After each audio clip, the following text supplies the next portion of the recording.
Hey, hi. So good afternoon, everyone. Today we'll be starting about this demo session on Cassandra administration training.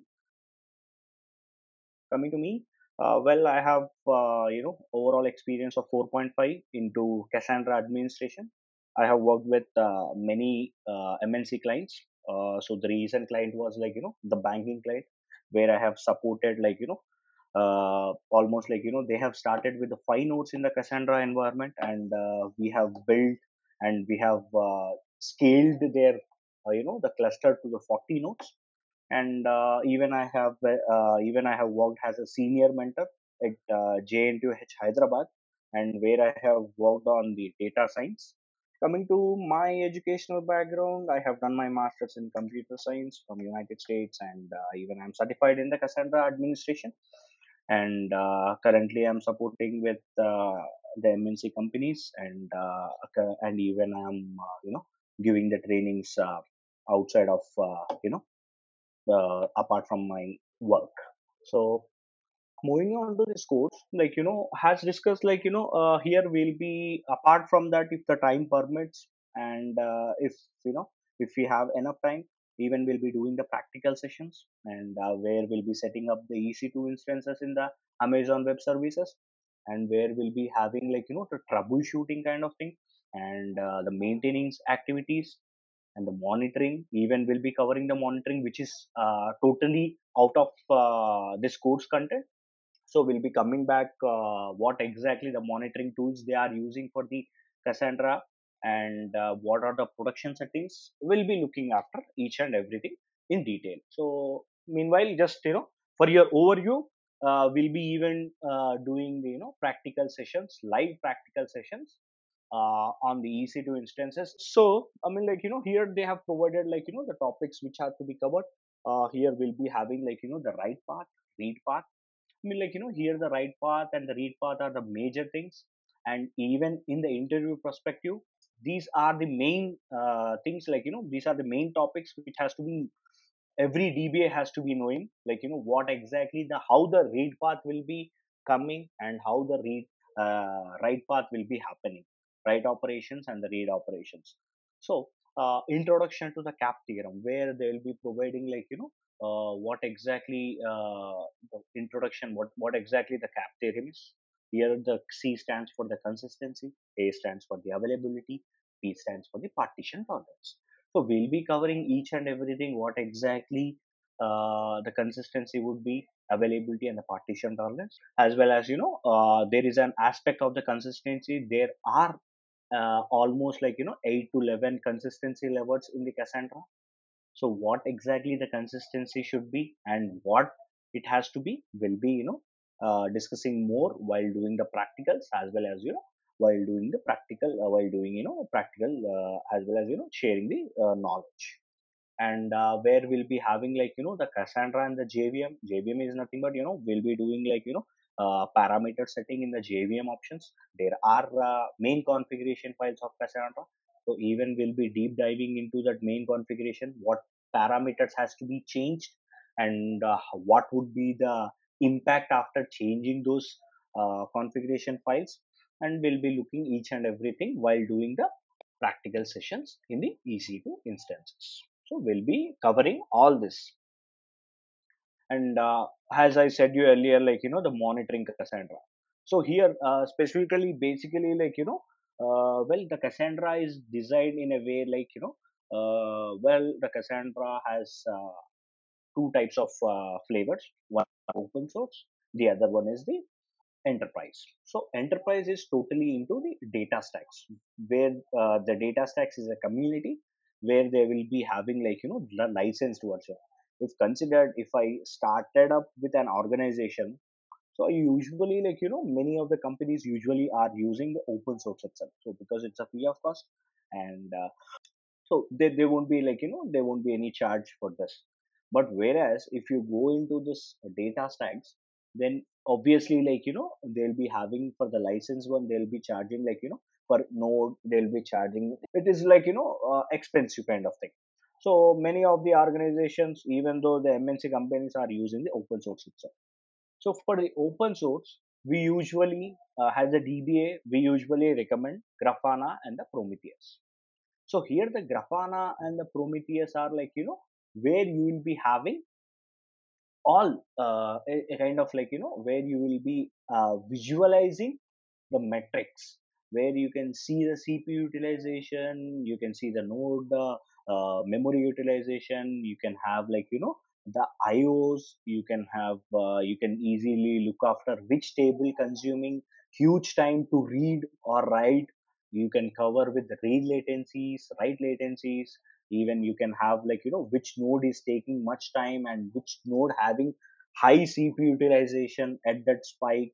And even you can see the spike times, and even you can change the time ranges. Like if considered an incident happened in the last day, I mean, like maybe in the last night. So maybe a node was down, or maybe a node was having a high CPU utilization.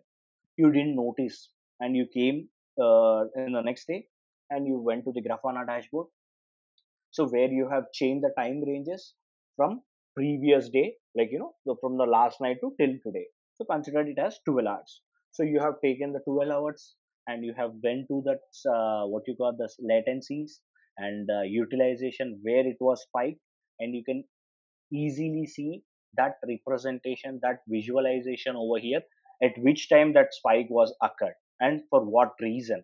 Is there any activity going on during that time, or is there any impact which was happened during that time? Is there any network fluctuations, or maybe network impact?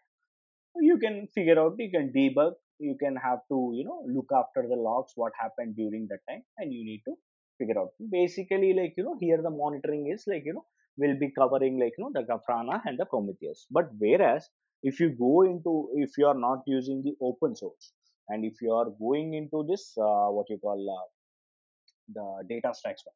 So in the data stack, you usually having like where they'll be having their own monitoring tools, which is the Op Center.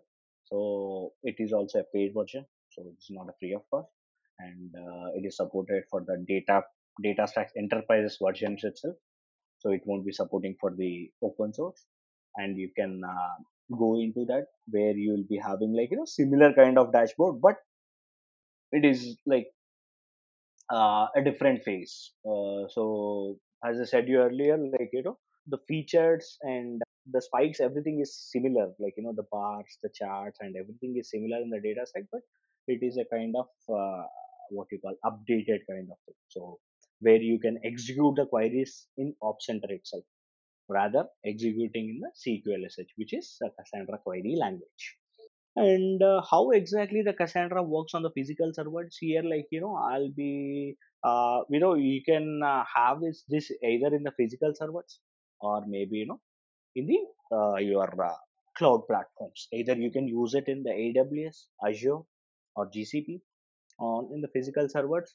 I would be recommending like to have a good configuration, like maybe the memory has to be like 64 GB, or maybe 128 GB, depending upon the data, as well as the client requirement, as well as what they are looking for, like for if they are looking for only for the performance wise, we usually recommend to have a good configuration setup.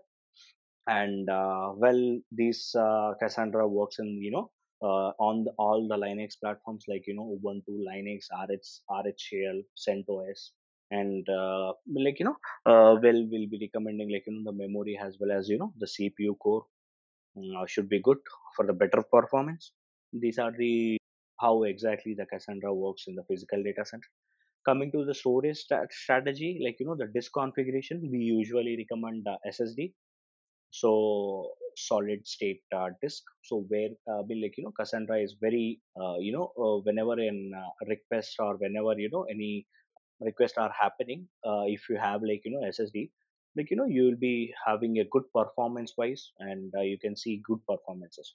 So we usually recommend for the client perspective, or for anyone who is setting up a new cluster or new environment in Cassandra, we usually recommend to have like you have to set SSD so that you can see a good results and a good performance in nearby future.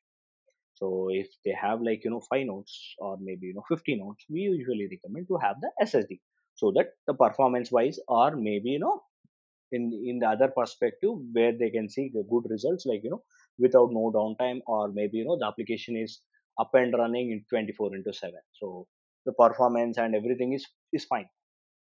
And here the coming to the logging part, like we'll be explaining what exactly the logins are in Cassandra, and how to look after for the logging and all. And coming to the backup and recovery, we'll be having like we'll be taking the backup of that particular SS table by using the node tool snapshot. So we'll be taking those, and we'll be performing like how it's a basic command, like even though if you have a number of data, considered if you have like 1 TB or maybe 2 TB of the data, you can within 1 or 2 minutes you can take the backup of that data. So it's just a command like no tool snapshot, that's it. Here snapshot will be created. So I mean, like for the recovery one also, we can usually recover by using the copy command, and we can discuss like in the practical sessions we'll be covering this, like how to take the backup and how to do recovery and all. And in the security perspective, we can allow like the authenticator as well as the authorizer, where it will be configured in the Cassandra YAML file, the main configuration file of Cassandra.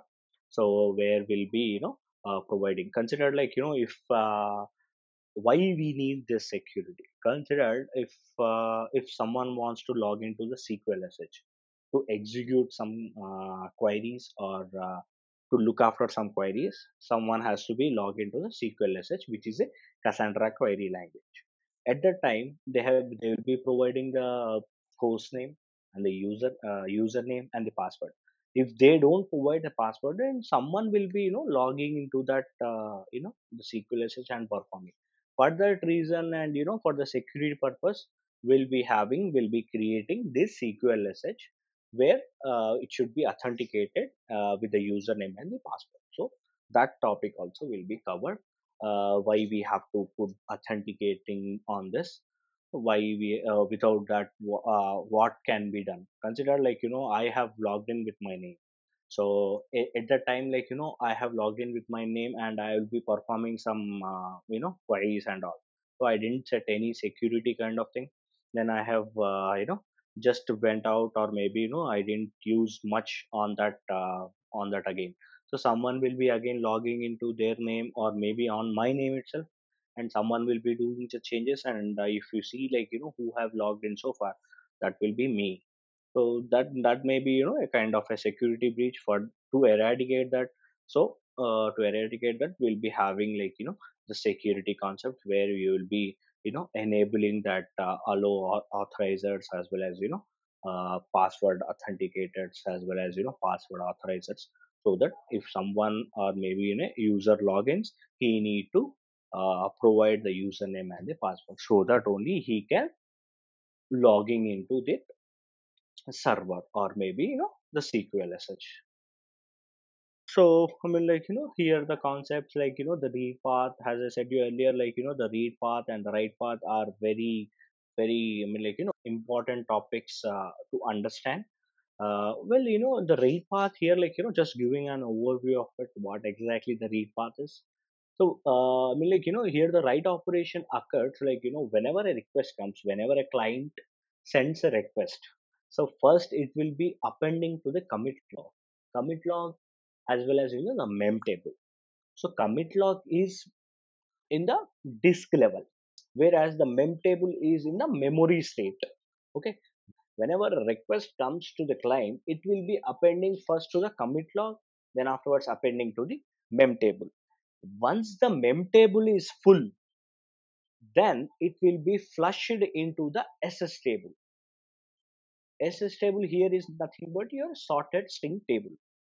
So consider, I'll just show you an example of how exactly the right path is. So here, like if you can see, so whenever a request comes, I mean, like first it will be appending to the commit log. then it will be going into the mem table. Once the mem table is full, the mem table is the memory state where we'll be allocating some heap space to that. If that consider I have allocated 10 GB. If that 10 GB is full, then whatever the request will be flushed into the SS table. SS table is sorted string table, which is immutable, which cannot be changed again once it is into the SS table. Here, the mem table, once it is flushed, a new mem table is created again with the 10 GB. Again, it will wait for 10 GB request. Once it is done, it will be flushed. Here, the commit log acts as an it is in the disk level. Here, the commit log acts as an crash recovery mechanism. What is crash recovery mechanism? Here, whenever a request comes, okay, consider I have three nodes in my environment, and whenever a request comes, it will be first, you know at the time the requests are coming, if my one of my node is down, I have only two nodes. At the time whatever the requests are there, it will be stored, it will be there in the commit log. Consider my third node is down and I got the request and it's in the commit log. Then whenever the node is back, whenever I make my third node back to online, then whatever the requests are holding in the commit log will be going into the third node also. So it's the best feature and the best feature in Cassandra. It acts as an cache recovery mechanism whenever any hardware or maybe a network fluctuation or maybe the node goes down. Whatever the requests are there, that will be stored in the commit log, and once it is done, then it will be flushed into the system. If you look after this diagram, maybe you can have a clear view of it exactly what's going on. And see, consider here the whenever a read request comes here, so whenever someone is writing or the client is writing to your database, here you are reading it from the database. So whenever a read request comes, first it will be checking in the memory state, in the partition summary, whether in the memory state it will be first hitting to the partition summary. In the partition summary, it will be having it will be checking for that record or maybe for that column, if that is existing in the memory state. If it is existing in the memory state, then immediately within within a second itself, it will be replying to the client, hey, I found your data. Whereas, if it is in the SS table, it has to go through all these things. So it has to first, again, if we didn't find in the partition summary, then it will be hitting into the disk level. It will be checking what exactly the index is. Here, the partition summary is the summary of all the partitions, the primary keys and all. So, but whereas in the primary index, each partition is allocated with a primary index. Then it will be checking in the disk level which exactly that index should it is, and then afterwards it will be returning and it will be checking in the data one. Hey, whether you have this data or not. So that will be it's kind of that's the reason writes are more faster, four times faster than the reads in Cassandra. Here you can see the broom filter. Here the whenever a request comes, first the broom filter acts as an it is used to find a particular key. Consider you are finding for a particular key or particular primary, and maybe if you have a table of employee data, okay, you have a table of employee details, and in the details you will be having the columns as ID, name, email address. You have three records, okay, you have three columns. In the three columns, whenever a request comes, first it will be checking in the memory state whether I have sent a request, hey, would you please share me my details. So it will be going into this it has to read the database, right? So it has to first hitting to this partition summary, and it will be checking whether that particular primary range or maybe primary key is present in your summary part. If it is there, then it will be routing back to the client saying, hey, I have your data. If it is not there, then the broom filter Bloom filter is used where it will be used to find a particular key, and where it will be finding like exactly the key cache, the partition key cache, whether that key cache is present. Then it will be checking in the partition index, like every partition summary is allocated with a partition index with their ranges, and in that it will be checking in the disk level. Then once it is done, then whatever the SS tables are there, and it will be going into all the SS tables. If it having like huge SS tables, then it will be checking every SS table will be allocated with a token ranges considered like for alphabet A to B. There is one SS table for alphabet C to D. There is one more SS table from D to E. Then there is one more SS table. There are like considered as a three SS tables in the environment, and it will be by using this partition index, it will be going into the exact SS table where my letter has to be. So it may be B or C, it may be C or D, and from that SS table the result will be sent to the client. So this is the the read operation, where we'll be covering more into this when we are into the session. So I'm just giving an overview of it.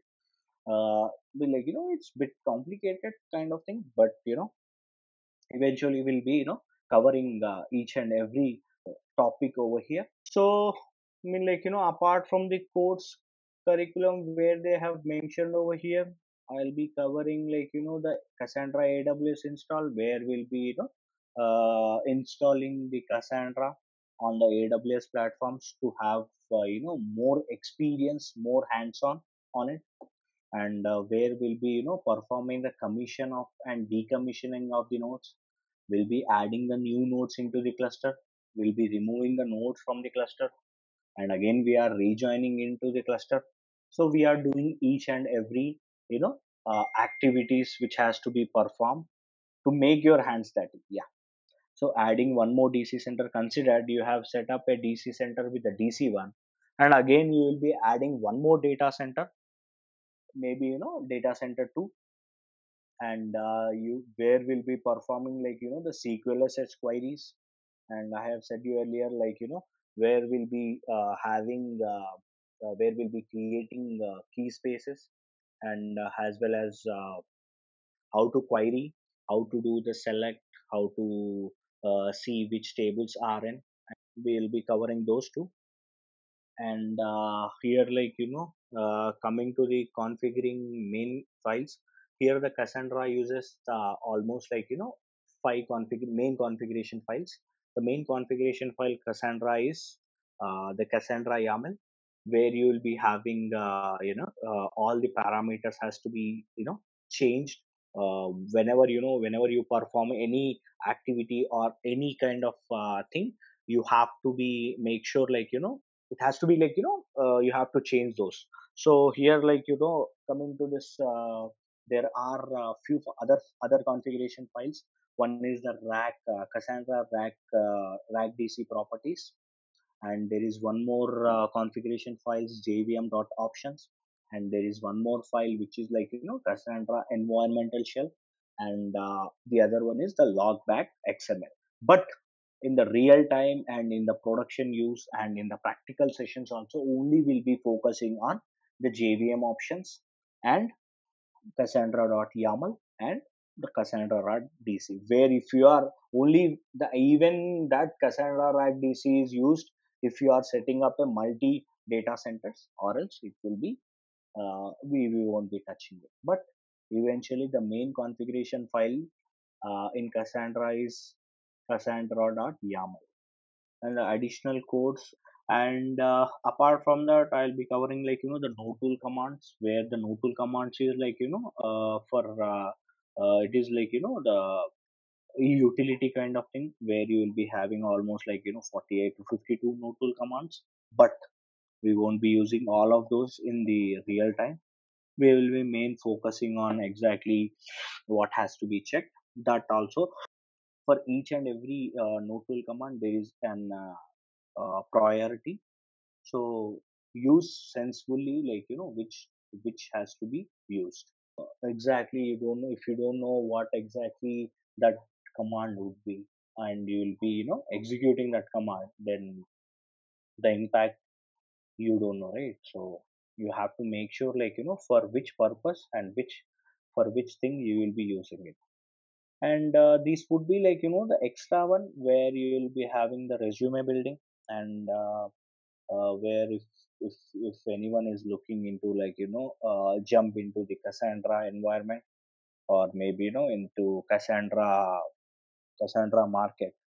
So we'll be happy to help you in the resume building, and even we'll be having, like, the interview preparations, like, what questions will be asked, and what topics has to be covered, and what topic has to be, like, majorly you can aim for it, and according to that you can have, like, prepare for that. So considered, if any freshers are looking their job in Cassandra, or maybe the database, we is happy to help you guys in the resume building.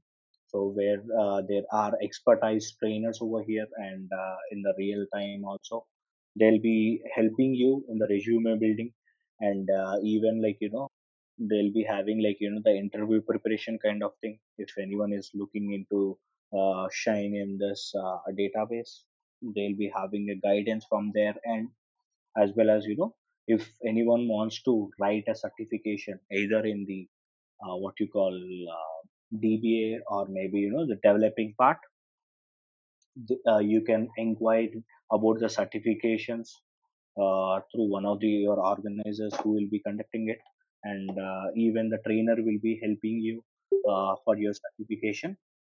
And moving on to this next one, projects and the users. I mean, like, Cassandra is currently wide rangely used in all the platforms. Like, where you can see in maybe many organizations they are using. Like, first it was developed in by Facebook in the year 2018. Then it was acquired by the data stacks, and they have made changes, and it became, like, the community. They have started giving the licensing for the different organizations and all. But even it is openly used in the open source also. And the big companies which are currently using, like, there are many companies, but I have taken, like, just a few things, like, you can easily recall, because we usually having, like, we'll be usually using, like, the Netflix, Facebook, and all, right? So in our day life, that's the reason I have just highlighted that. Even the Netflix is using the data stacks, sorry, the Cassandra, and even the Facebook is also using it, and even the T-Mobile. T-Mobile is, like, the US base, where it's a kind of AT&T, and it's a competitive for the AT&T, and T-Mobile also uses the Cassandra, where they have a huge setup of almost, like, 2,000 servers and 2,000 nodes in their environment. And in India also, many of the banks are acquiring the Cassandra, and they are migrating their data from Oracle to the Cassandra. So, well, like, it's widely used in the year 2015. Like, many of the folks won't be knowing about what exactly the Cassandra is, and how exactly the Cassandra and all. But here right now, current market is booming with the Cassandra, and many of the organizations are looking for the Cassandra DBA guys. If you learn, and if you can do it, then that would be great for everyone. Like, you'll be getting a, and the packages are also, like, so for the lab setup, we'll be having, like, only the student, or maybe the participant has to create one AWS account, which is, like, the free tier one. Okay, so where you'll be using the free tier machines itself. It won't be charging a single penny from your end, and you can have, like, the minimum system requirement should be, like, the 4 GB of the RAM, as well as 20 GB of the hard disk. That can be from your local machine, and but it will be a free of cost for you guys. And you can have, like, 750 hours, you can use it, and you can set up the instances in the AWS. And I'm just talking about this system requirements should be on the your local, like, your laptop. For the AWS account, however, this guys will be creating, I mean, like, we'll be creating in the AWS itself. So we can set up whatever we need. So we'll be just connecting through the putty. That's it for the lab setup. For the mock interviews, like, after the completion of the courses, like, we'll be having, like, the mock interviews either with me or the trainers. So where they will be evaluating you, and there will be they'll be fulfilling you, like, where you have a gap, and which part you have a gap, and which concept you have a gap. And according to that, we can do the mock interviews and make you confident that yes, you can take up this interview. So that will be covered. There are two certifications which are available in the current market. One is the Cassandra Database Administration certification and the Cassandra Developer certification. So as these courses belongs to the Cassandra administration, so we won't be covering about the data developing certification. And for the Cassandra administration, there is one more course where you can enroll only for the administration part. Already, who guys are knowing knowledge on the Cassandra part, they can enroll into the other courses only, which is dedicated for the certification part. And, like, what topics will be coming up, and how many questions, and how exactly the exam will be conducted, and what is the prizes and all, everything will be included in the certification course, not over here. This is purely into, like, what exactly the basics of Cassandra to the advanced level of the Cassandra will be covering in this course.